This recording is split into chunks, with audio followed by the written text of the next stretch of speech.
ચોમાસું બારણે આવીને ઊભું છે ત્યારે સ્માર્ટ સિટી અમદાવાદમાં તંત્રની ઘોર બેદરકારી સામે આવી છે। શહેરના મણિનગર, ચંદ્રનગર, અંજલી, ગોતા, વેજલપુર અને કાલુપુર સહિતના વિવિધ વિસ્તારોમાં હજુ પણ રોડ પર ખાડાઓનું સામ્રાજ્ય જોવા મળી રહ્યું છે।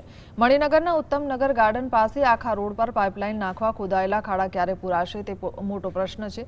સ્થાનિકો સવાલ ઉઠાવી રહ્યા છે કે ડ્રેનેજ કે પાઇપલાઇનની કામગીરી શિયાળામાં કેમ કરવામાં આવતી નથી।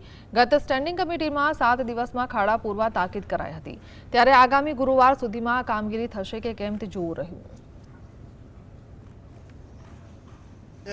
અમારે બધે અહીંયા ખાડા ખાડા છે। રાતે અમે અહીંયા પડી ગયા તો જવાબદારી કોની? 7 દિવસનું કીધું હતું, હજુ ખાડા પૂરાયા નથી, તો હવે અમારે રાતે પડી જવાની જવાબદારી કોની? વસાલ ગામથી આપણે ગચરાલ તરફ જવાનો રસ્તો એક પથરીનો છે અને સ્કૂલો 3-4 સ્કૂલો છે। બહુ તકલીફ પડે છે, મોટા વાહનો આવે છે, જાનહાનિ થાય એવું બીક લાગે છે। નાના બાળકો ભણે છે, બાકી હજુ બમ્પ બન્યા નથી, અમને બહુ તકલીફ પડે છે। એટલી વિનંતી કે આટલું કરો તો। અને ખાડા ખૂડી બહુ ચાલુ જ છે બધું, રહેવાનું બહુ તકલીફ, આવવા જવાનું બહુ તકલીફ પડે।